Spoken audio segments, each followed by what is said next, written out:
Agang-aga, may drama. Ano lang tayo dyan, biglang may development na naman nangyari.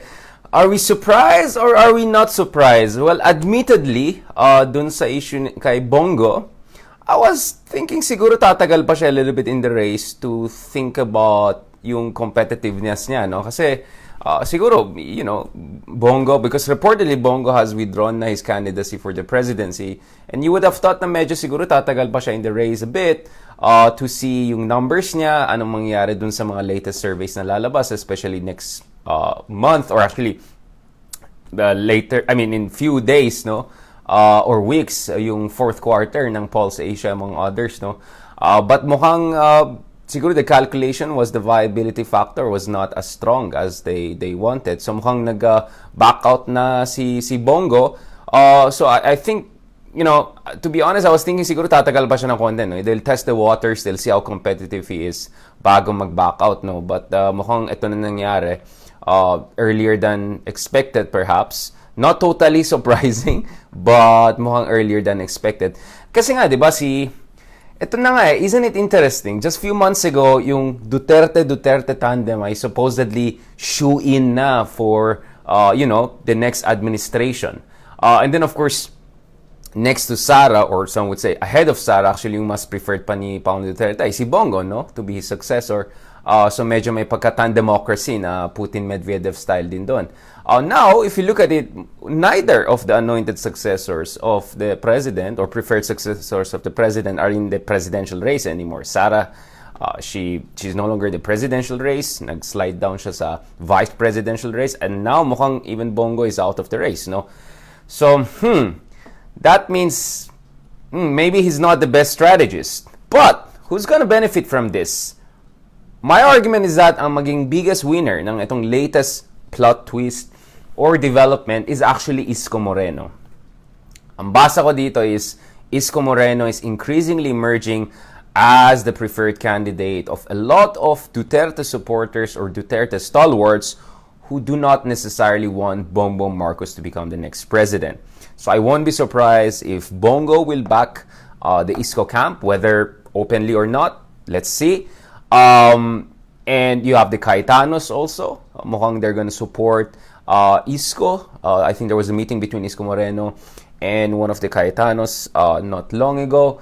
So, and then of course you have some of the people in the Duterte administration, Vince Dizon. You have some of the campaign people of the Duterte campaign back in 2016 now involved in running the Isko campaign. So, increasingly, Isko is now emerging as yung candidate ng mga Duterte supporters or ex-Duterte supporters na hindi komportable kay BBM, no? So, ang basa ko dito, of course, everything is moving target itong election neto. Very fluid itong elections na to. Pero ang basa ko dito is increasingly this could look like actually an Isko, LENI, BBM three-way race. No offense dun sa ibang candidates. Of course, there's always a chance for others to break out. But if Isko gets the backing of Cayetanos, of Bongo, and by extension President Duterte, and get the support, of course, of also a lot of Filipinos who do not like either the Marcoses or the return of the liberals, then actually Isko could be in a very strong position for the coming election. So, nakita natin in the past quarter, his numbers were kind of stagnating. They were not improving a lot. In some surveys, actually, medyo bumaba siya. But now, mukhang a massive machinery and key personalities could be rallying behind him. And who knows if President Duterte will endorse Isko at some point later on. Let's see ano yung maging strategy nila. But, in a way, was this completely surprising? Not necessarily. But Isko now is more or less back in the game, no? Yun yung analysis natin dito sa latest development na nangyari sa ating elections. Now, of course, the challenge for the Isko team will be not to be super pro-Duterte because they also want to appeal to some of the centrist voters or median voters na not necessarily impressed with the Duterte administration. Mukhang there's a sense na yung medyo opposition and all, medyo solid na behind LENI or quite skeptical na of Isko. So I think it's really the center and center-right, no? Yun ang gusto nilang makuha. na votes, or my sense is yun yung maging strategy nila Lito Banayo, among others. But especially now na mukhang wala na si Bongo, wala rin si Sara sa picture, and then Grace po also might come out later on and support Isko. So you might have Grace po, you might have Cayetanos, you might have Bongo, you might even have President Duterte, a number of these key figures in Philippine politics coming out later on and supporting Isko. And I think it's hard to underestimate the potential boost that this could give to the Isko campaign. And if you look at Isko, he's kind of trying to tick the box on all fronts, no? So on one hand, hindi siya super attack na mala opposition dun sa administration or even the Marcoses. At the same time, also quite strong yung position niya sa West Philippine Sea issue. Sabi na magpaka-widodo siya.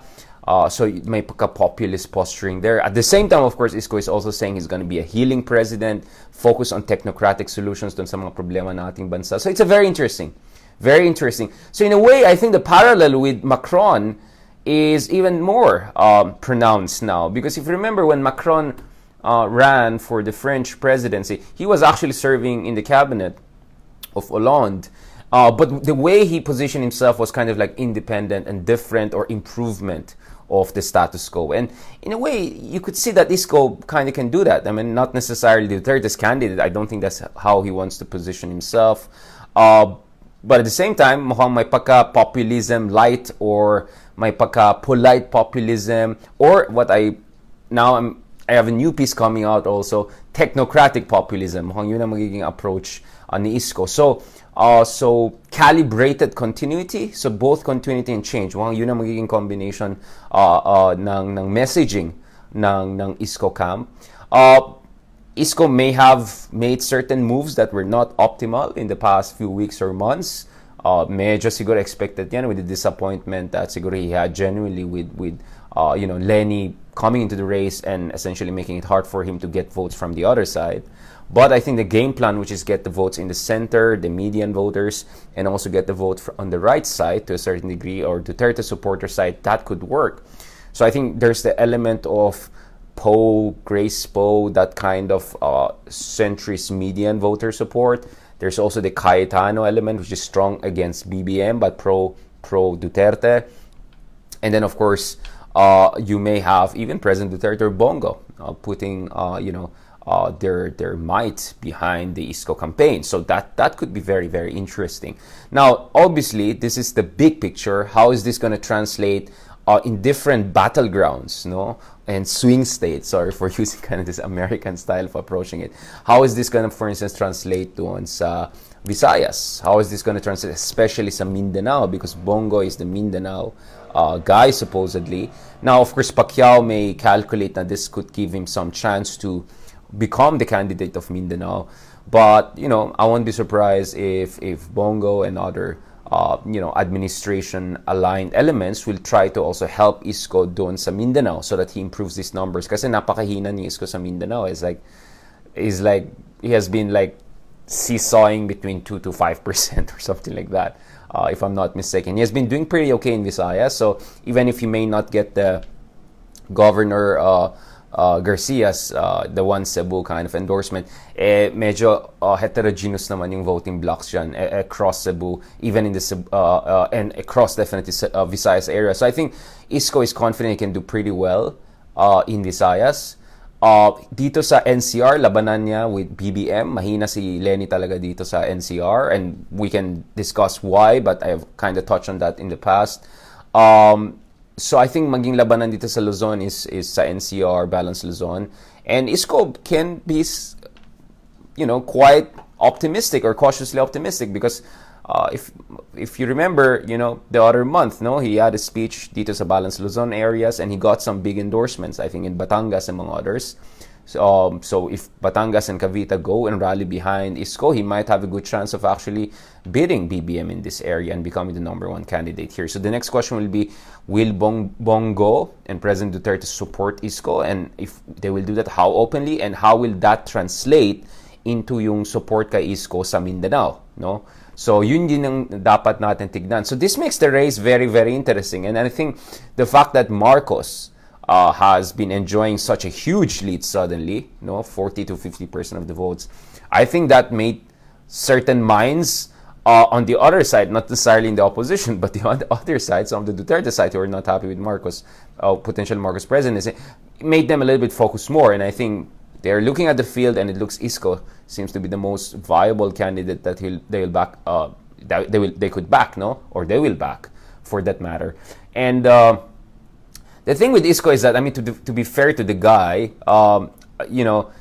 there might be some elements of continuity or not. We also saw some of the statements he made on ICC, some of the statements he made on war on drugs, among other things, which are interesting and not totally surprising.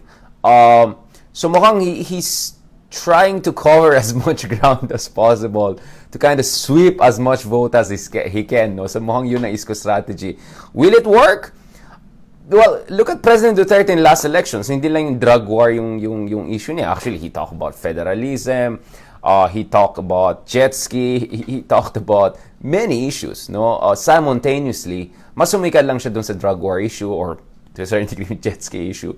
But actually, Duterte was kind of doing the same, which is like ticking all the boxes and then bahala na kung yan ang magiging priority ng sufficiently diverse enough demographics, So Isko might pull off something similar, whereby ang magiging approach niya dito is he will have some sort of populist posturing on issue of drug war, on issue of ICC, but also more importantly dun sa kanyang life story, So yung juxtaposition na si Marcos ay galing sa privileged background, etc. Siya galing talaga sa hirap, so he's a natural populist. He has a natural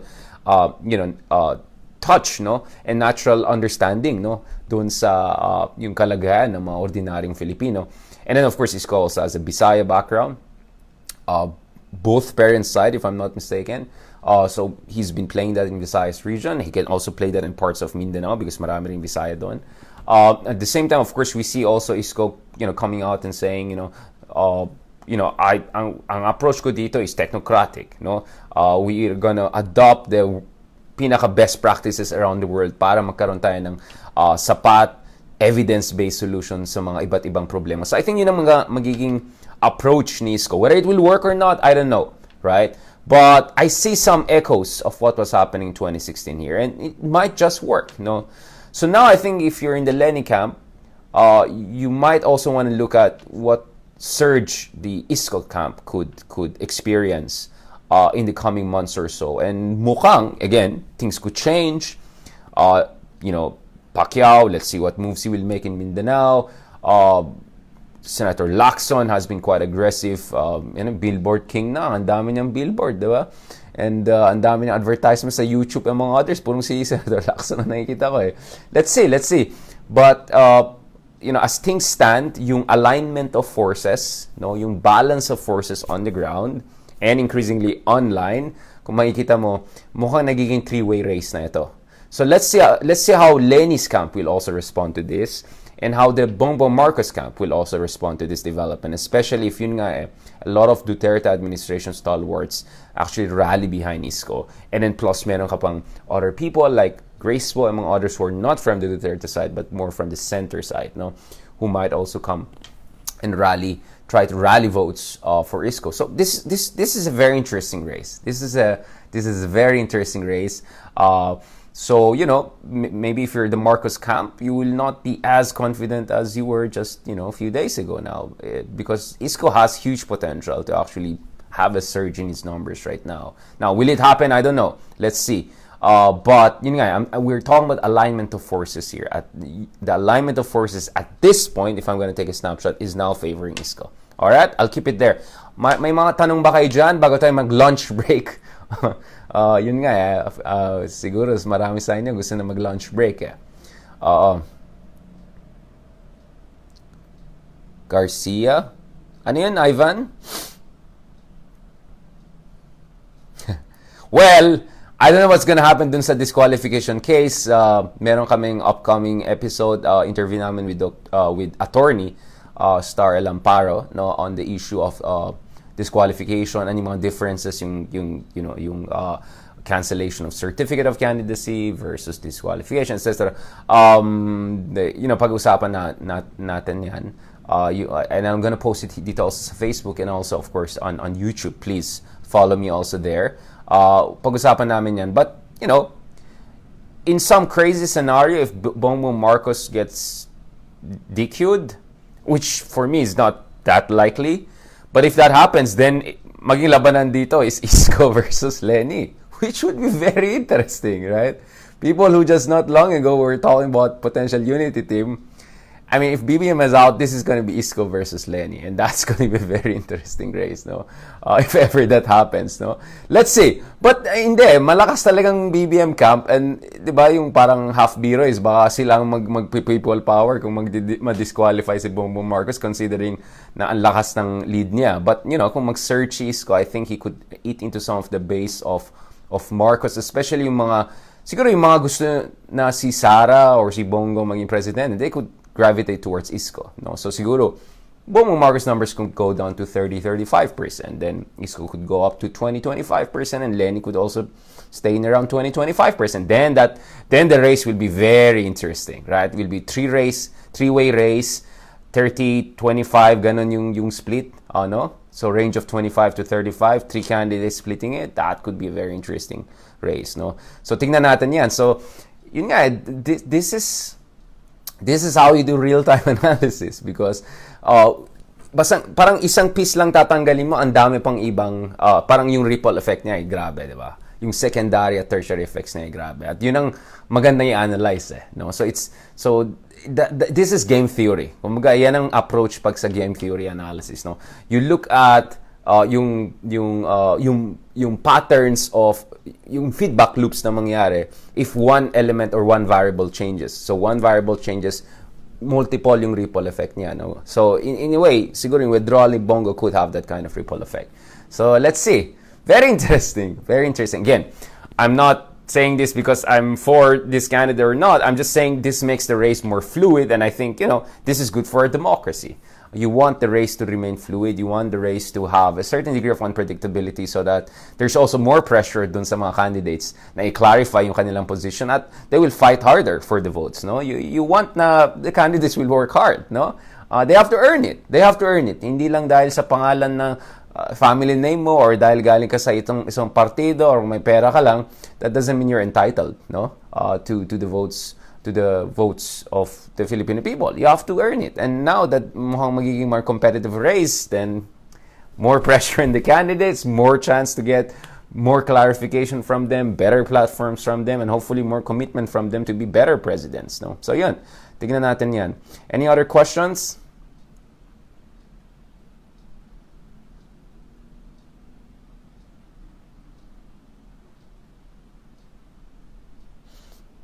John, let's see what Bongo is saying, 'di ba? Yung una pa lang, 'di ba, dapat VP lang. Sorry. I mean VP yung run niya, then nag-president. I don't know. Maybe they have some internal numbers and data they look at, and maybe their calculation was that this is not the best, or maybe they look at some numbers and said maybe it's better for us to support, let's say, someone like Isko, right? So mukhang they may have some data and evidence that told them that it's better that Bongo perhaps supports another candidate than gets in and makes the race much more complicated from the point of view of Duterte's interest, no? So let's see. Ano bang sinabi ni, well, 'di ba sinabi ni Isko dun sa ICC issue? Ano sinabi niya sa ICC issue? Well, I mean, if you're Duterte, you won't be disappointed. You won't be disappointed with what Isko said on the ICC issue and the drug war. So that makes it easier. Now, have there been behind the scenes conversations? I don't know. But I won't be surprised if that's going to be the new alignment, right? Again, this doesn't mean that Isko to begin with was really just a kind of a new version of Duterte. No, I don't think so. I think it's really a combination of factors that is pushing him in that direction. No, had Sara decided to run, then it would have been a very, very different race again. So Marcos, Sara, Isko, LENI, that would have been a very interesting and different dynamic. Pero mukhang hindi yan nangyari, di ba? Sara backs out, Bongbong is there, suddenly very strong, LENI is second, Isko is still there but has not improved much. But now if Bongo backs out and a lot of Duterte stalwarts, administration stalwarts go behind Isko, then Isko could surge. Then this could become a three-way race, no? Doon nakita natin sa third quarter survey ng Pulse Asia, malakas si Isko as second preferred candidate. No? I think statistically tied sila with Marcos. So, I won't be surprised. Isko will pick up some of the numbers that Marcos was able to pick up initially from Sara backing out, right? And now with both Sara and Bong Go backing out, some of the votes that could have gone to them now can go also to the Isko camp. So, in short, dun sa 40-50% ni Bongbong, perhaps 10 to 20%, right? Or 10 to 15% at least is elastic, right? So there is a degree of elasticity. Perhaps 20%, 15-20% maybe solid yan.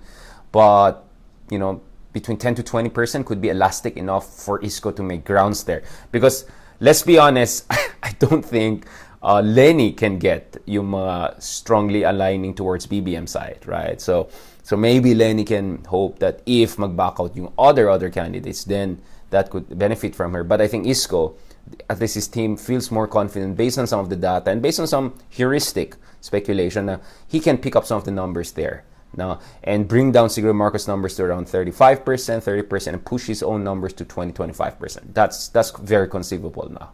No? And that will make the race very competitive heading into presidential debates next year. So by January, the picture could be quite different from what we have had now, which is a clear front-runner position for Marcos. I won't be surprised Marcos will still be a front-runner, but will he be as dominant?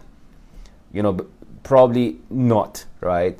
And of course, there's the issue of disqualification among others. But as I said, there's a third possibility, which is neither him getting disqualified nor him getting through it, meaning petitions and all of that will be dismissed. But actually, for this case to drag on until January, February next year, kasi yung issue kay Grace po, di ba, nag-drag on na matagal yan. Di ba, umabot yan dun sa, I think, deadline for printing of ballots and all. That could probably happen again. And if kung may bahid na duda dun sa viability ng candidacy ni Marcos, that could benefit Isko in my analysis, no? So I think the Isko team is looking, if my shadow there, and that shadow can be extended and could be extended over time, then they're in a position to pick up some numbers. So yung mga leaning towards Marcos, but now a little bit not sure, they're going to look around and probably Isko is their other candidate. I don't think LENI. Isko will be their other candidate. Yun ang nakikita natin sa second preference numbers and also in terms of alignments, ideological alignments and political beliefs and preferences. So yun yung nakikita natin trend lines dyan. Are there any questions, other questions? Yeah, let's just be brutally honest. I think it's yung mga aligning towards BBM, yung mga hindi solid, yung mga elastic. Elastic yung tao, but yung elasticity of the voting, I think it's Isko who can pick up there, not LENI, right? So kung may never LENI din sila or may never liberal sila, the same way na may never Marcos yung LENI camp, right? So Isko is there in a position. So centrist strategy can actually work, may actually work this time. It didn't work in 2016, but it may work this time. But let's see. The numbers have not been so good for Isko in the past 2 to 3 months. But things now can change with Sara and Bong Go out and Bong Marcos getting such an early lead that might encourage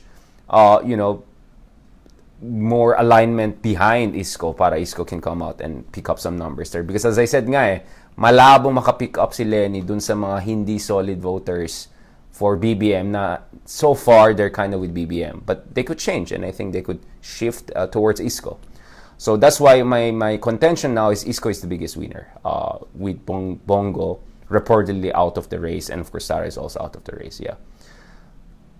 Kasi maraming Sara supporters gusto nila talaga si Sara So I don't know if they're gonna exactly follow through if sinasabi ni Sara na botohan niyo si Bong Marcos. I don't think that necessarily that will happen. Maybe a lot of them will say, you know what, hindi tumakbo si Sara, doon na lang tayo kay Isko. Ayaw namin kay Marcos. Because there are many Duterte supporters who are not 100% with the Marcoses, right? And tignan niyo yung mga online, yung mga away din nila, di ba? So yun, I'm just saying.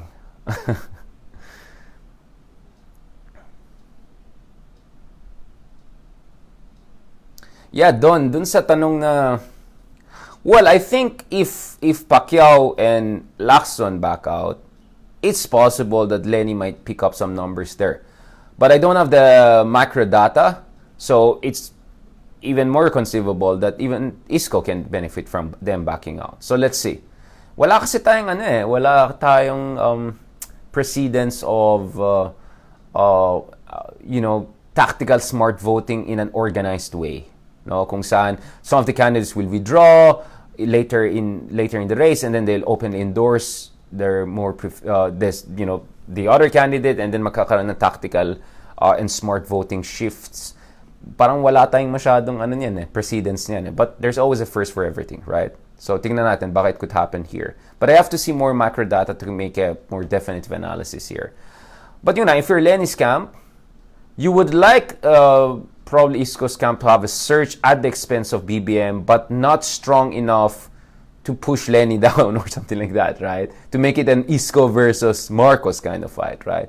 But in a way, I think Lenny's camp could benefit from this if Isko gets a surge at the expense of Bong Go Marcos, which is quite probable, no? Then that race will narrow down. Kasi ngayon, yes, it's Lenny who's number 2, pero ang layo ni Bong Go Marcos di ba? But if Isko gets some numbers and then gets statistically tied with Lenny, and then Bong Go Marcos goes down a little bit to around 35-40%, and then around 20-25% si Lenny Isko, then the race is even more competitive, right? So from a Lenny perspective, this might not necessarily be a bad thing, right? So perhaps even a good thing, right?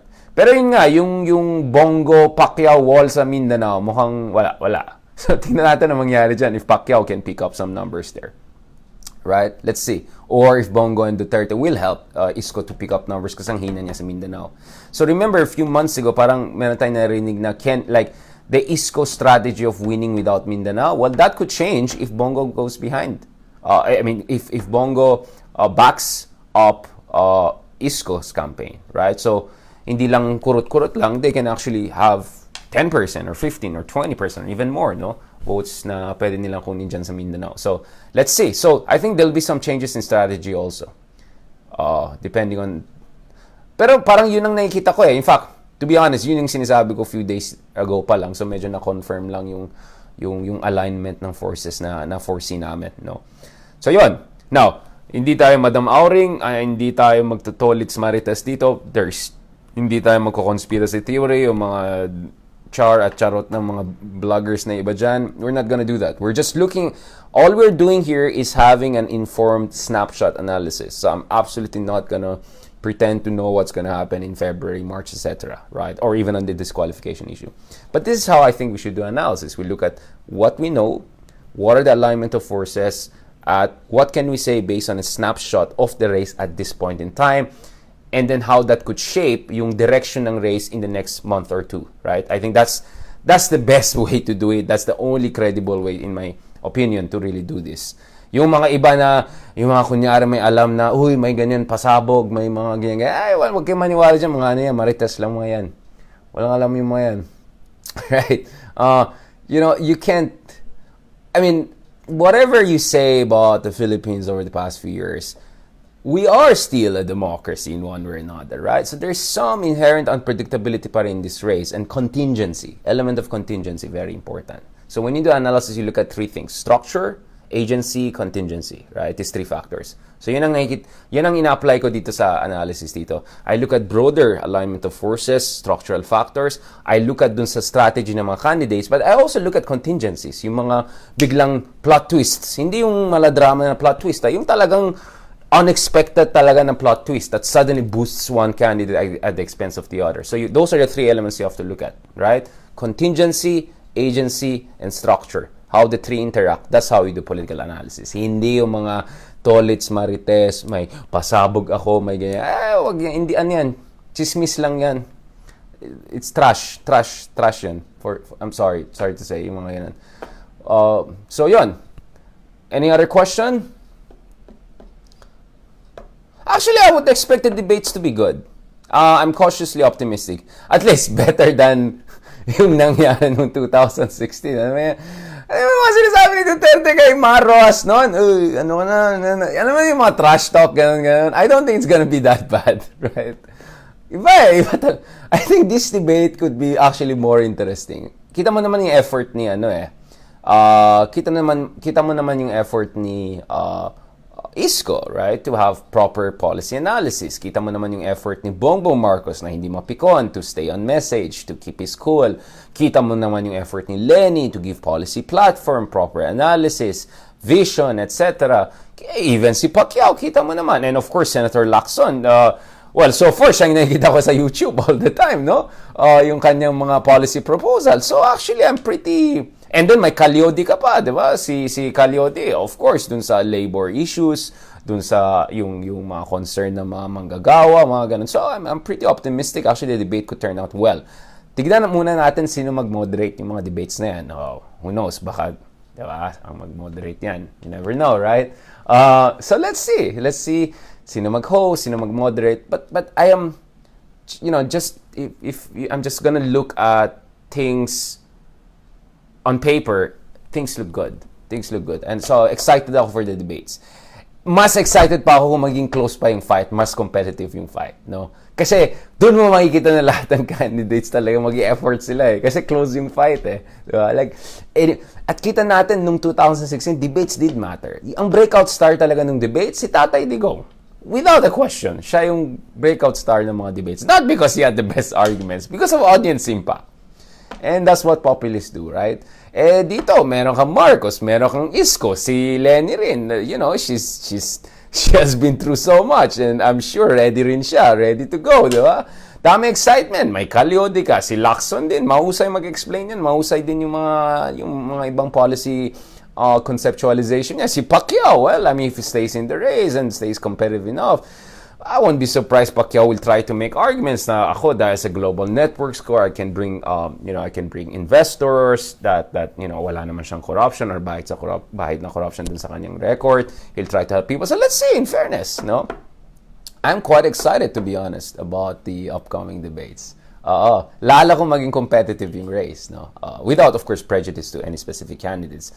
I mean, basta competitive races are exciting. Yun lang gusto kong masasabihin. Yun lang, Kasi kung hindi competitive, maging complacent yung isa, tapos magiging desperado yung iba to drag that person down, tapos magiging pangit yung magiging race. Ayoko nang ganun. Mas maganda yung close yung race, and then last sila mag-effort, to win votes. Mas maganda yan sa tingin ko. Mas magandang lalabas niyan.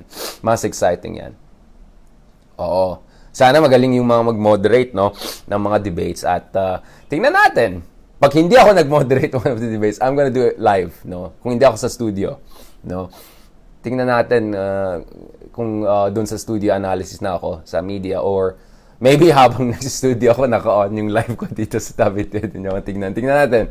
So let's see how we can, God willing, make it more exciting and interactive. Yun nga, thanks to Meta Alive, 'di ba? Baka pwede natin gawin 'yan. Yes, my other questions yan. Grabe, LENI backs out. Well, then si Calyodi na talaga yung opposition. Sorry about that. Yan, pagod na. Yan. What if BBM backs out before he's disqualified? Wala na for Marcos. This is it na. 92 na si Imelda eh. 92 na si Imelda, di ba? At magmi-mid-60s na si Bong. So, all in na sila. This is their best chance. At imagine mo, next year, parang almost exactly maging 50th, 50th anniversary of martial law and all. Parang, whoa, what a timing for them, di ba? Let's see. Naghirap nga yung mga Marcoses, di ba? To maneuver themselves into this, number one front position at hindi na tumakbo si Sara. That was not easy. So, no, I don't think mag-back up siya. PRD for Pacquiao. I think President Duterte will go for whichever candidate na most viable and is not named Leni Robredo, or who knows, maybe he's really also doesn't like Bong Marcos to become the next president. Yeah.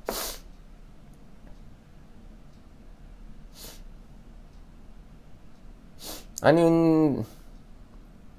magtanong ng lohika? Ano yun, sa debates? Magtagalog na lang sila sa debates. Pero medyo unfair yan sa mga Ilocano, Bisaya, among others, na siguro mas prefer nila English kaysa Tagalog, di ba? Or Filipino for that matter. Because Filipino is like 80-90% Tagalog, right? So siguro mas prefer pa ng maraming Filipino na hindi Tagalog speaking na maging English na lang yung debates para mas, in that sense, inclusive. Right? 3 naman yung COMELEC organized election debates, at least for the presidential candidates. But it could be more than that. So maraming pwedeng pag-usapan. Foreign policy, domestic policy, pandemic, endemic. Nako, may bagong variant pa. So that throws another curveball, no, into this race, no. So tignan natin. Si Sandro daw sunod. Ilan taon ba si Sandro? 26 ba or something like that? Matagal pa. 2 elections pa bago siya. Tapos may Baste ka pa, Mayor Baste, may Vico ka pa, di ba? Come on. Who thought 3-4 years ago that Isko would be at one of the contenders for presidency, right? So, never underestimate. Yung mga wala sa eksena ngayon masyado, right? They could be the top preferred candidate. The Filipino people, they vote, in an exciting way every 6 years or so. So, let's see. Or at least every 12 years or so, di ba? Tingnan mo lang yung mga swing ng votes in terms of yung ideological alignment or semi-ideological alignment of different candidates and presidents and administrations throughout the years, no? So, hindi totoo na purong liberal lang over the past 30 years. Sobrang diverse. May Erap ka, may Arroyo ka, may Ramos ka, may dalawang Aquino ka. Different naman silang lahat under different conditions. Grabe naman! Hindi, sinusitis yan. Pagpagod ako kasi maaga pa ako gumising early morning to try to finish some work. May isang tinatapos akong chapter on Taiwan, US-China dynamics. So medyo haba na 25,000 words. Umabot almost, bring it down to around 20,000. So ayusin ko pa yan. Pahinga pa ako ng contest, balikan ko yan. Kailangan ko na i-submit na yan Tagal na Oo. Isang buwan yung rewriting pa lang. Grabe. May ibang tanong ba kayo dyan? Lutang. Grabe. Sinong lutang? Grabe naman kayo. Di nyo lang inabutan yung unang analysis part na ganun. Okay. Sa debate, alam mo, feeling ko, pinaka-priority ng tao ngayon. Paano tayo lalabas sa problema natin ngayon? Itong economic crisis and all of that. Yun ang siguro maging tanong. At saka anong ambag mo dun sa nung panahon ng pandemic, paano ka tumulong sa taong bayan? So, I'm sure Isko has a lot to say. Lenny will have a lot to say. Let's see what is BBM gonna say. Anong ginawa niya during pandemic para tumulong sa komunidad, sa bansa, etc. So, let's see. Let's see what's gonna be discussion over that. Alright, maraming salamat guys. Yun lang. So, update lang na anong magiging most likely implication ng pagbaback out ni Senator Christopher Bong Go. And base dun sa analysis natin, mukhang Isko Moreno could be the biggest winner of this latest development. But not necessarily bad for LENI if this makes it a tighter three-way race, which is the more likely outcome. Nothing is for sure, but that could be the more likely outcome. So if you're a LENI team, you're kind of gonna be happy with this. And if you're in the Bong Go Marcos camp, you know that everyone is looking at you because you're the front runner now. So let's see. And definitely dun sa 40-50% ni Bong Go Marcos, I don't think all of it is solid. Probably 20-25% is more or less solid, but the rest could be elastic. And I think that's where Isko can make some gains. Yep. All right. Thank you very much, guys. God bless. Talk to you soon. Ayan, medyo BTS style. Wala yung mga BTS shirt style ko mga ganun, mga pabagets. Ayan na. Pahinga ako ng konti kasi I have to work until tonight. Mamaya midnight may talk pa ako sa Brazil. May talk pa ako sa Brazil sa isang university doon. Kumpara ko si Tatay Digong at saka yung mga populis nila. May elections din kasi in Brazil next year. So let's see. Mukhang matatalo na yung populis sila dun sa kabila But mukhang dito, let's see. Thank you very much sa mga nagbigay ng star, sa mga nagtanong, sa mga sumusuporta. Yan na, nabubulol na kasi pagod na. And yeah, please follow also me on TikTok. Magpo-post din ako dito galing sa ating analysis siguro sa TikTok also for those who didn't have the benefit of following us here directly. Alright, maraming salamat. Thank you very much. God bless.